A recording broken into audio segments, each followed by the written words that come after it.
am working now at the Bangko Sentral of Filipinas as a finance specialist.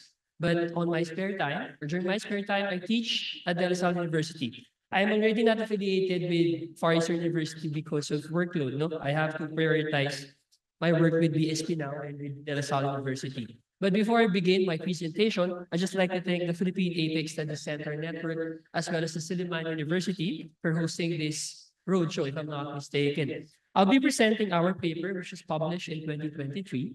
This is downloadable over the internet. We also have a policy note, which is much shorter and much more digestible for everyone. So I have here, I hope this is working. Uh, there. Okay, this is the outline of my presentation.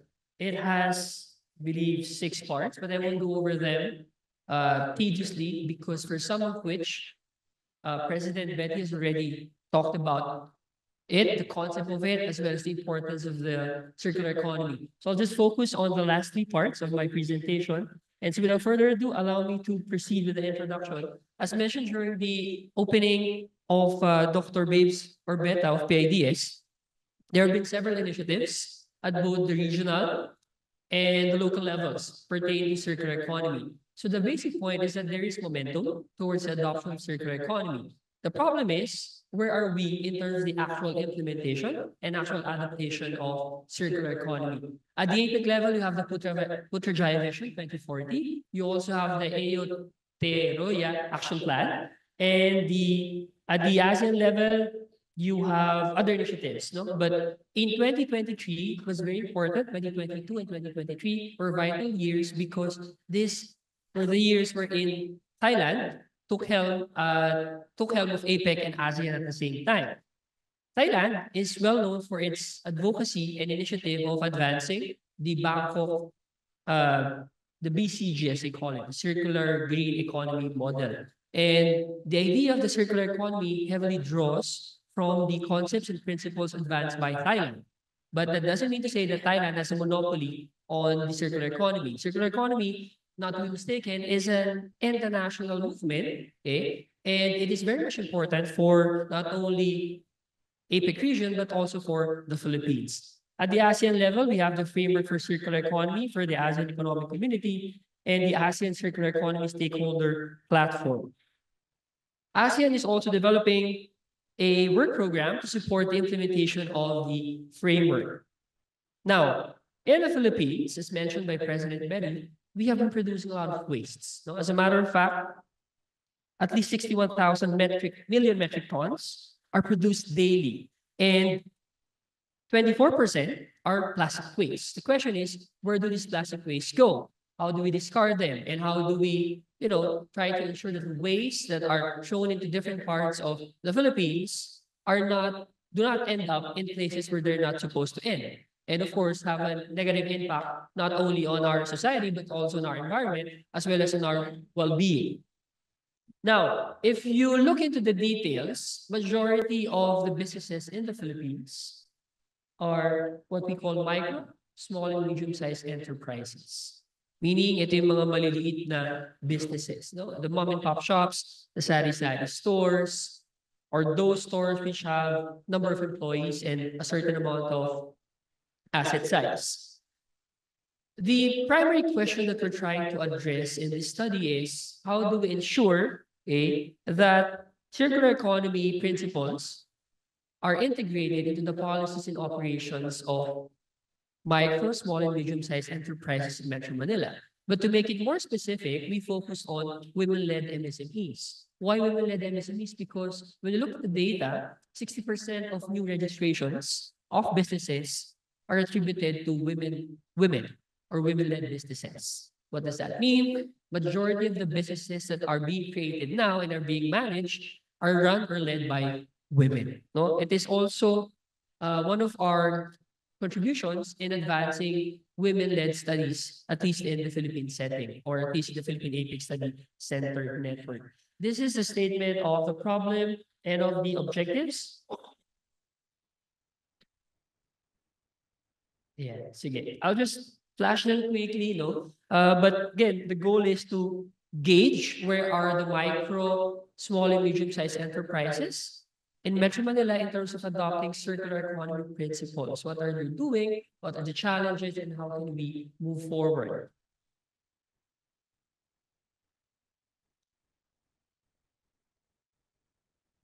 Okay, this is the concept of the circular economy. As the figure suggests, it's a circular economy, meaning there's no linear approach. There are no wastes that are wasted per se, and meaning everything that is discarded is put back into the cycle. That's why it is circular. There's a technical definition here, but I won't go over them because President Berry has comprehensively talked about circular economy. And so allow me to move into this diagram presented or at least developed by the Ellen MacArthur Foundation, which is more representative of what circular economy is. If you can see on your screens, I don't know if you can see this clearly, but you have two cycles there. On the left side, you have there the what we call the biological cycle. And the idea is that everything that waste that are produced, you put them back into the biological cycle through composting and anaerobic digestion. On the other hand, you have here the technical cycle, which talks about refurbishing, remanufacturing, recycling, all of those that relates to the use of technologies and application of technical know-how to loop into the cycle of all of these wastes. Okay? In terms of the benefits of the circular economy, there are plenty in terms of individual, societal, and even global. But to give you a more comprehensive definition of the circular economy, let me just read this on the lower portion of your screen. Circular economy describes an economic system that is based on business models which replace the end-of-life concept with reducing, alternatively reusing, recycling, and recovering materials in production, distribution, and consumption processes. In terms of the benefits of the circular economy, flash on your screen. In the Philippine context, House Bill 7609 defines circular economy as a system approach wherein products are designed for durability, meaning eco-design, reuse and recyclability, and materials for new products come from old products. It minimizes waste and maximizes the use of natural resources.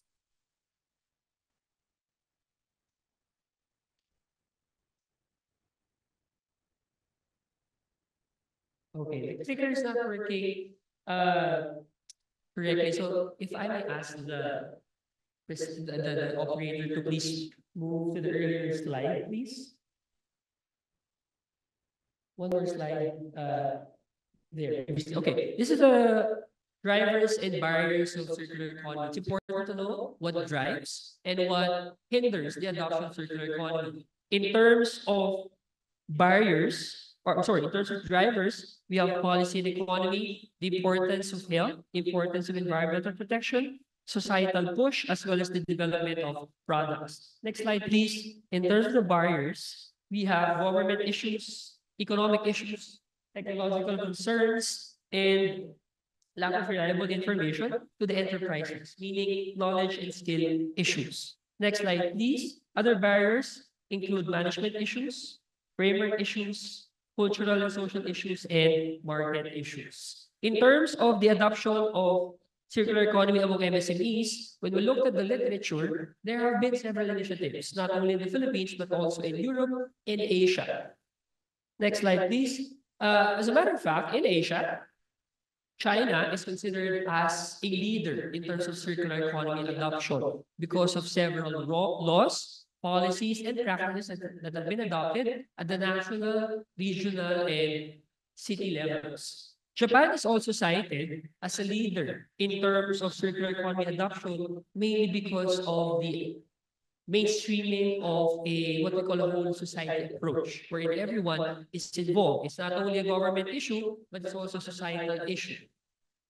In the Philippines, there are very minimal studies concerning circular economy adoption among MSMEs, mainly because whenever we try to reach out to MSMEs, there is the aversion to answer surveys, mainly because they don't see the benefit of answering surveys, as well as many of them don't really see the need to address or to advance their concerns because for them, government initiatives only focus on bigger corporations.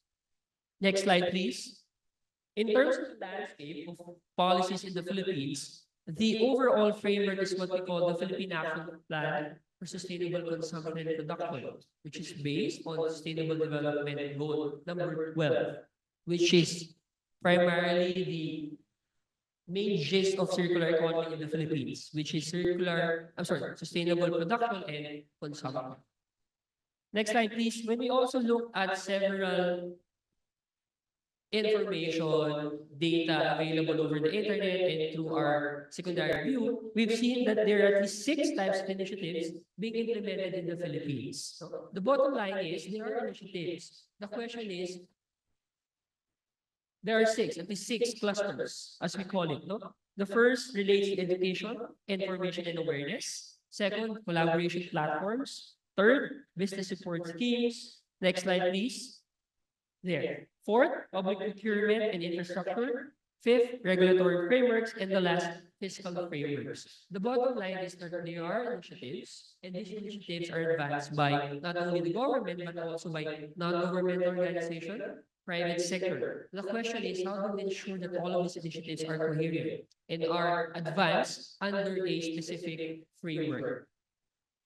Next slide, please. Despite the presence of these initiatives, many of the activities that we have can be characterized as piecemeal, ad hoc, and reactive to the flavor of the times. Meaning, we do these things because there's a call momentarily, and then momentum is lost. That's why when you look at legal initiatives as well as measures, only 1 out of 415 circular economy related bills and resolutions have successfully heard the Philippine Congress. The one lucky bill is the EPR Act, or the Extended Producer Responsibility Act. Next slide, please. In terms of conceptual framework of the study, this is it. As I told you, the paper is available online. So I will go over the conceptual framework. Next slide, please. The methodology is that we basically did reach out to MSMEs. We gave them a survey. We asked them to answer it. We reached out to all cities in Metro Manila. Unfortunately, we only received around 60 respondents. And to give you an idea, that 60 is very high. Because when we reach out to the DTI and to other government agencies, the concern is the same. They really have problems reaching out to micro, small, and medium-sized enterprises. And majority of the issues stem from the fact that for MSMEs, they really don't believe that a survey will help them in terms of advancing their cause. So, but that is our goal. That is our objective, to highlight the importance of research, as well as advancing policy objectives, policy options. That is based on evidence. That is founded in evidence-based research. Next slide, please. Next slide, please. Let me now proceed to the results and analysis, which I think would be of interest to the majority of you. In terms of the profile of the respondents, majority of them are micro. When we say micro, it's based on the definition of the PSA, meaning the number of employees. No? And 93.1% of respondents are micro. The remaining are small and medium firms. Majority of them are young, 18 to 35 years old, while 29.3% are 36 to 65 years old, and the remaining 3.4% are 65 years old. Mind you, these are women. Okay, women respondents. Around 81% of them are highly educated, who possess baccalaureate and post degrees, with the remaining 19% having primary, secondary, vocational diplomas. Next slide, please. Majority of the respondents come from Manila City, followed by Quezon City, Caloocan, and Makati. Unfortunately, we did not receive any participants from San Juan, Navotas, Pateros, and Valenzuela City. Next slide, please. In terms of the awareness of circular economy principles, as flashed on your screen, there is actually different levels of understanding about circular economy. 36.2% have a basic understanding of what is circular economy and are interested to learn more about the topic, while 22.4% have heard it but lack a full understanding of what it really is. Only 8.6% have a clear understanding of the circular economy. Next slide, please. In terms of their internal dynamics as well as the initiative to incorporate circular economy, majority have said that they really haven't done any assessment or evaluation in terms of the alignment between their operations as well as circular economy principles. No, meaning there's no alignment. Maybe because consider the fact that a lot of them don't really know what are the benefits of circular economy. They have no intention of learning about it because for many MSMEs, when you talk about circular economy, it doesn't bring more profits. Okay? They really are unfamiliar with government projects. So for them, circular economy is a foreign concept. Okay? But when we talk about circular economy, the more you read about it, the more you learn about it, it's basically the application of basic principles of recycling, refurbishing, remanufacturing. No? So I think it's very important for us to simplify what really is circular economy and to bring it closer to the grassroots level. Okay? Because many of them haven't done any assessment, when we looked at the operations, there is really no alignment with circular economy principles. That's problematic. Meaning because majority of them still use the linear approach. Next slide, please. In terms of the awareness of government-related programs, majority are unfamiliar, okay, with any government initiatives related to circular economy. As a matter of fact, 43.1% say that they did not receive any government support, okay, in terms of circular economy.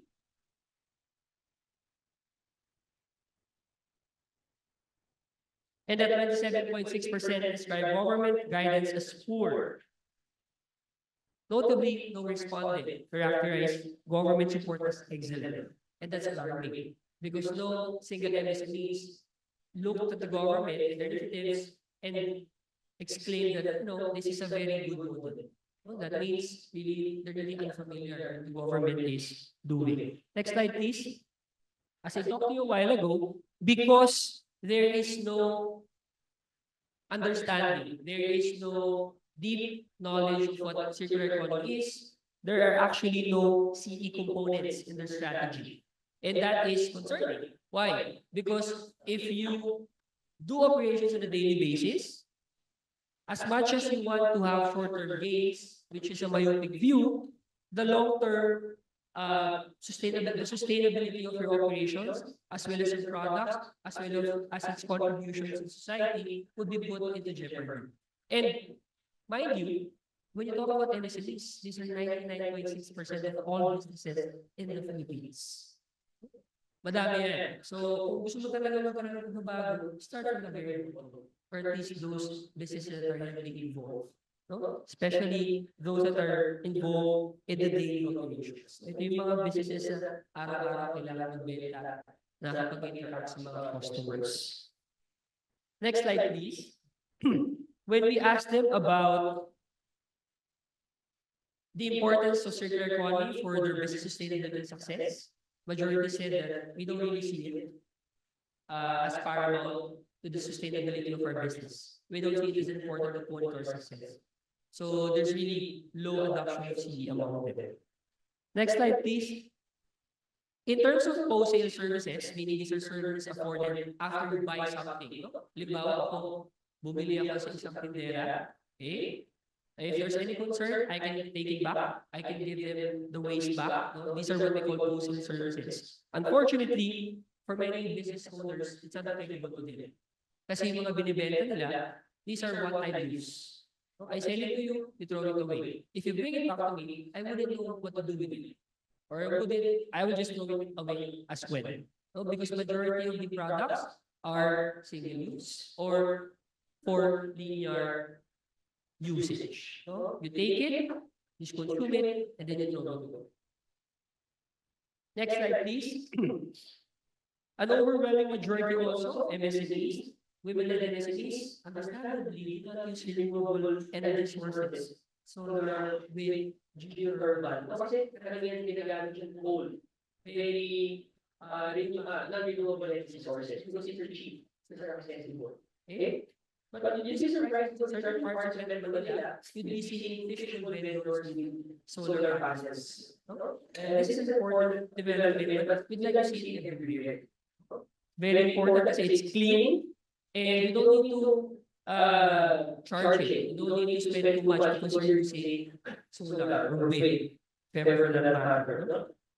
Okay. Majority of WMSMEs also have little to no knowledge, experience, and application of eco-design principles. Eco-design principles are very important because it's basically the creation of products that are eco-friendly. Again, for many women-led MSMEs, they don't know how to design it because they don't have the technical know-how and the technology to do it. Okay? Understandably, 91.4% don't have reveal that they don't have patents related to circular economy.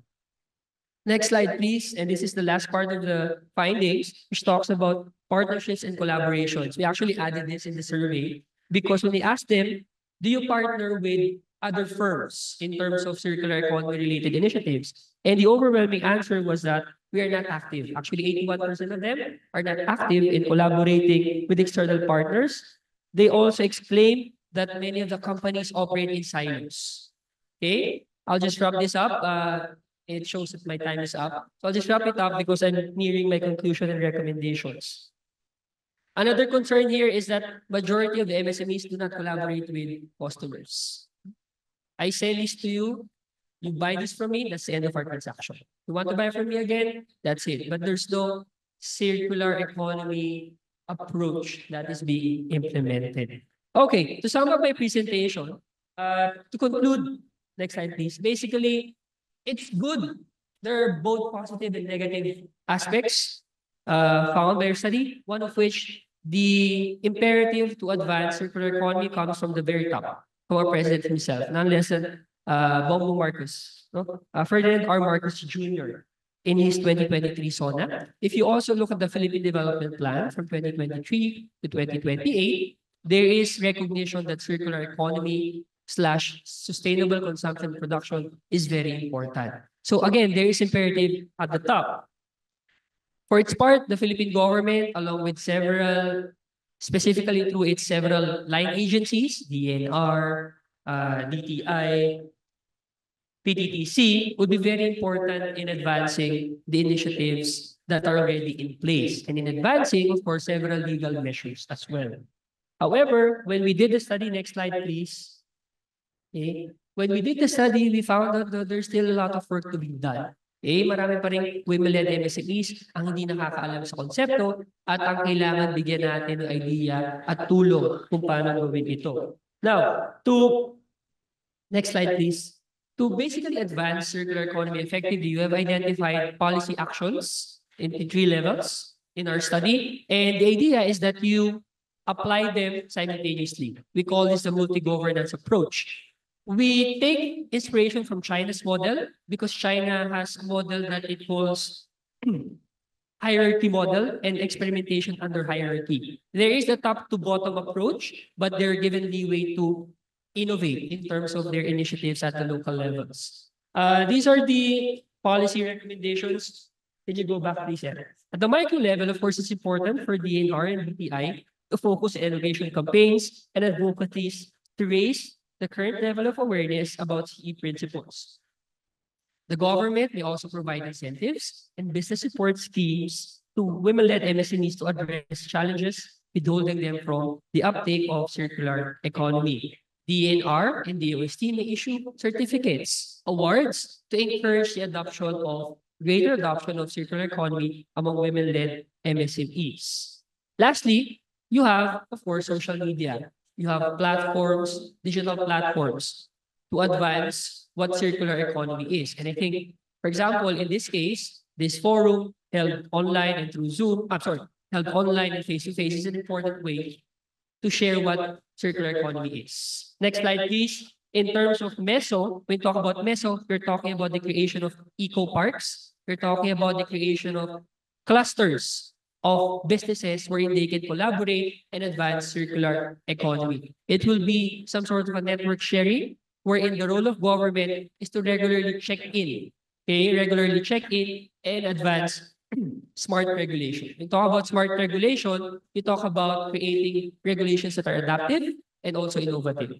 And my last slide is about macro initiatives. We talk about macro, the more national level, okay? And one, of course, one initiative that we would like to see is the creation of a national framework on circular economy. Because despite the presence of many initiatives, we really don't have a national framework. The EPR Act is not the circular economy law per se. It's only an EP, it's an act relating to extended producer responsibility. We don't have still a national framework. In terms of the creation of national framework, it is important for the national government to identify what type of framework do we need to create. Is it 10 years? Is it 6 years? Is it 5 years? Why? Because technology changes very fast.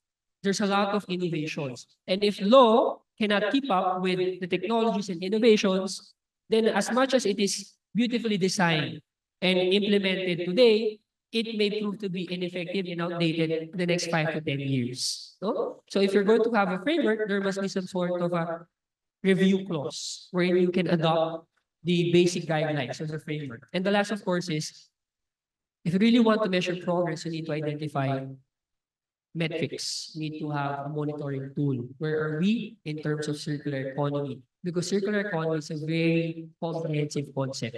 At least for the Philippines, it's imperative to identify what are we really measuring. In terms of women-led MSMEs, what are we really looking into? Because if you can do that, then you can come up with effective and targeted policy interventions. No? I think that is my last slide. And of course, this is my ending, which is thank you, no? Thank you ng language it's dagang salamat.